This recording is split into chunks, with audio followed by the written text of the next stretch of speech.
Hi friends, ഇന്നത്തെ ഒരു morning വ്ളോഗിലോട്ട് എല്ലാവർക്കും സ്വാഗതം. അപ്പോൾ രാവിലെ നമ്മൾ കിച്ചണിൽ പണി ചെയ്യാൻ കയറിയപ്പോഴത്തേക്കും ഐറ ഇങ്ങനെ എൻ്റെ പുറകെ എണീറ്റ് വന്നിട്ടുണ്ട് കേട്ടോ. അങ്ങനെ ഒക്കെ കുറച്ച് ഹെയർ സ്റ്റൈലൊക്കെ ചെയ്തിട്ടുണ്ട്. അടിപൊളിയല്ലേ? ഇപ്പോൾ കുറച്ച് മുടിയൊക്കെ വന്നിട്ടുണ്ട് കേട്ടോ ആൾക്ക്. അങ്ങനെ തലമുടിയൊക്കെ ഇങ്ങനെ വാരി കെട്ടി വെച്ച് കുറേ ക്ലിപ്പെല്ലാം ഇങ്ങനെ അവിടെ ഇവിടെയൊക്കെ ഇങ്ങനെ കുത്തി വെച്ചിട്ടുണ്ട് കേട്ടോ. ആൾക്കൊരു സമാധാനം, എനിക്കൊരു സാറ്റിസ്ഫാക്ഷൻ, അത്ര തന്നെ. പിന്നെ എന്തോ ഹെയർ സ്റ്റൈൽ ചെയ്താലും ആൾ അധിക സമയമൊന്നും വെച്ചിട്ടില്ല കേട്ടോ. ഒരു മാക്സിമം 5 മിനിറ്റ്സ് അത്രേ ഉണ്ടാവുള്ളൂ. അത് കഴിയുമ്പോഴത്തേക്കും എല്ലാം 2 കൈ കൊണ്ട് എല്ലാം വലിച്ചെടുത്തിട്ടുണ്ടാവുമേ.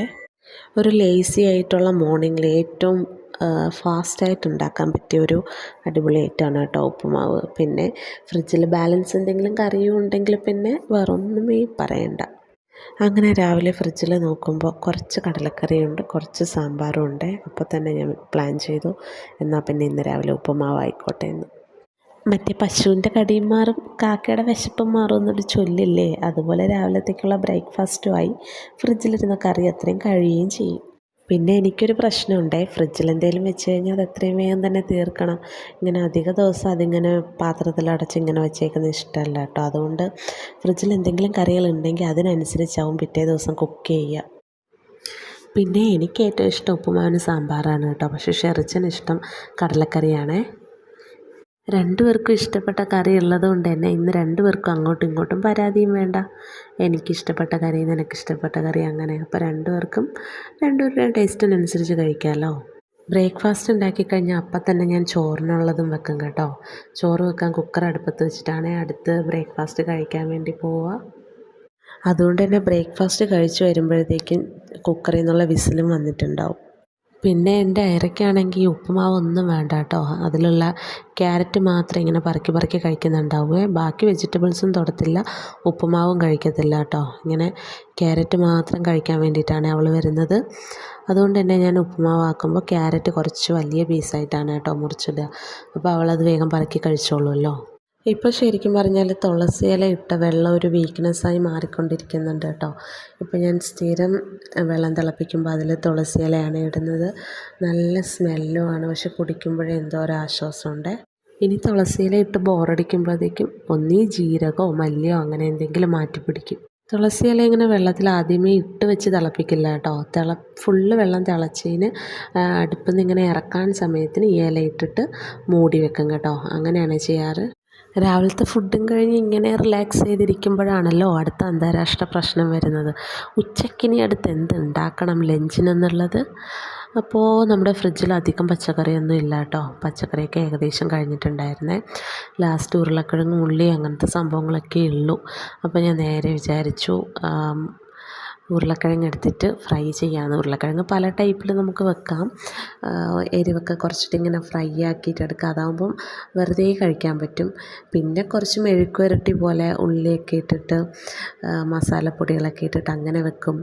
അല്ലെങ്കിൽ പിന്നെ തേങ്ങയൊക്കെ ഇട്ടിട്ട് തോരൻ പോലെയും വെക്കാം.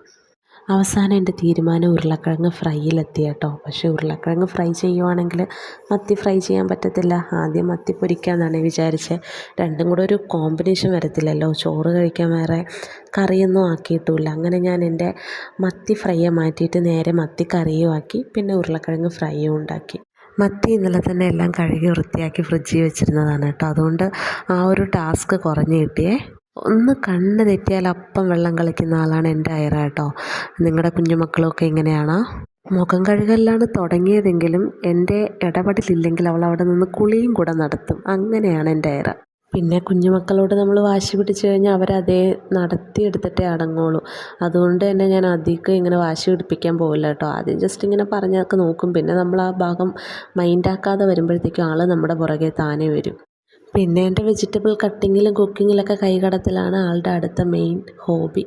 ഉരുളക്കിഴങ്ങ് കട്ട് ചെയ്യുമ്പോൾ എപ്പോഴും കൺഫ്യൂഷനാണ് കേട്ടോ. നീളത്തിൽ കട്ട് ചെയ്യണോ, സ്ക്വയറായിട്ട് കട്ട് ചെയ്യണോ, അല്ലെങ്കിൽ പിന്നെ ചെറുതായിട്ട് കട്ട് ചെയ്യണോ, അങ്ങനെ ഒക്കെ ഓരോ ടൈപ്പിൽ മുറിക്കുമ്പം നമുക്കത് ഉണ്ടാക്കുമ്പോൾ ഓരോരോ ടേസ്റ്റായിട്ട് ഫീൽ ചെയ്തിട്ടുണ്ട്. ഇന്ന് പക്ഷേ ഫ്രൈ ആക്കാൻ വേണ്ടിയിട്ടായതുകൊണ്ട് ഇങ്ങനെ ആദ്യം 2ആയിട്ട് നെടുകെ മുറിച്ച് കേട്ടോ. അത് കഴിഞ്ഞിട്ട് ഇങ്ങനെ കുഞ്ഞു കുഞ്ഞു പീസായിട്ട് കട്ട് ചെയ്താണ് എടുത്തത്. ഇപ്പോൾ ഫ്രൈ ആക്കുമ്പോൾ നല്ല നൈസായിട്ട് കിട്ടുമല്ലോ. ആദ്യം മസാലയൊക്കെ ഇട്ട് പുരട്ടി വെച്ചപ്പം പാളിപ്പോയി എന്നാണ് കേട്ടോ വിചാരിച്ചത്. കുറച്ച് കഴിഞ്ഞപ്പോഴത്തേക്കും ഫുള്ള് വെള്ളമായിട്ട് അതിൻ്റെ മസാലയെല്ലാം അതിൽ നിന്ന് ഒലിച്ചു പോയതുപോലെ ആയിപ്പോയി. പിന്നെ അതുപോലെ തന്നെ എടുത്തിട്ട് ഫ്രൈ ആക്കിയ, പക്ഷേ ഫ്രൈ ആക്കി കഴിഞ്ഞപ്പോൾ നമ്മളിങ്ങനെ പാക്കറ്റിലൊക്കെ വാങ്ങത്തില്ലേ, അതുപോലെ തന്നെ നല്ല ടേസ്റ്റായിരുന്നു കേട്ടോ. അത് പാത്രത്തിൽ നിന്ന് ഇറക്കുന്നതിന് മുന്നേ തന്നെ ഐറ അവിടെ ഇരുന്ന് കഴിക്കാനും തുടങ്ങിയിട്ടുണ്ടായിരുന്നു. കിച്ചണിൽ കുക്കിംഗ് ആണെങ്കിൽ നമ്മുടെ പുറത്തെ ക്ലീനിങ് പരിപാടികളിൽ ഏറ്റവും പ്രധാനപ്പെട്ടതാണ് നമ്മുടെ വാഷിംഗ് എന്ന് പറയുന്നത്. എല്ലാ ദിവസവും അലക്കിയാലും എന്നും 2 ബക്കറ്റ് ഡ്രസ്സ് ഉണ്ടാവും കേട്ടോ. ഇതൊക്കെ എവിടെ നിന്ന് വരുന്നെന്ന് ആലോചിച്ചിട്ട് ഒരെത്തും പിടിയില്ല. കുക്കിംഗ് കഴിഞ്ഞ് നേരെ അലക്കലിലോട്ടാണ് കേട്ടോ പോകുന്നത്. അലക്കി കഴിയുമ്പോഴത്തേക്ക് എന്തായാലും നമ്മുടെ ഡ്രസ്സെല്ലാം നനഞ്ഞ് ഒരിതാവും. അപ്പോഴത്തേക്ക് നേരെ പോയി കുളിച്ച് കൂടെ കഴിഞ്ഞാൽ ഒരു ദിവസത്തെ മുഴുവൻ പരിപാടികളും കഴിഞ്ഞെന്ന് തന്നെ പറയാം.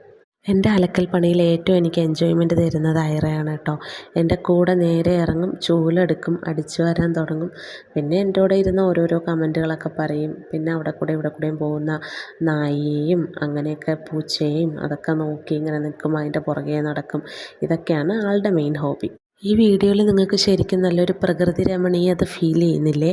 പക്ഷെ വീഡിയോയിൽ തോന്നുന്നതാണ് കേട്ടോ. നേരിട്ട് കാണാൻ അത്ര വലിയ ഭയങ്കര ഭംഗിയൊന്നുമില്ല. ഫുള്ള് മാവിൻ്റെ ഇലയൊക്കെ വീണ് മോശമായിട്ട് കിടക്കുവാണ് കേട്ടോ. വൈകുന്നേരത്തേക്കുള്ള അടുത്ത എൻ്റെ പണിയാണ് നിങ്ങളിപ്പോൾ കാണുന്നത്. പിന്നെ ഇപ്രാവശ്യം നമ്മുടെ മാവ് നിറയെ പൂത്തിട്ടുമുണ്ട്. ചെറിയ ചെറിയ മാങ്ങകളൊക്കെ ഇങ്ങനെ വന്ന് തുടങ്ങിയിട്ടുണ്ട്. തുണികൾ കഴുകുന്നതൊക്കെ ഒരു മെനക്കെട്ട പരിപാടിയാണെങ്കിലും എല്ലാം കഴുകി കഴിഞ്ഞിട്ട് ഇങ്ങനെ വിരിക്കുമ്പോൾ ഉണ്ടല്ലോ, എല്ലാം വിരിച്ച് കഴിഞ്ഞ് ക്ലീനായി കിടക്കുന്ന കാണുമ്പോൾ എന്തോ ഒരു സുഖമാണ് കേട്ടോ. ഇനി ഞാൻ പോയി കുളിക്കട്ടെ കേട്ടോ. അപ്പം നമുക്ക് ഇന്നത്തെ വീഡിയോ ഇവിടെ വെച്ച് വൈൻഡപ്പ് ചെയ്യാം. നമുക്ക് അടുത്ത വിശേഷങ്ങളായിട്ട് അടുത്ത വീഡിയോയിൽ കാണുന്നവരേക്കും എല്ലാവർക്കും ബൈ ബൈ.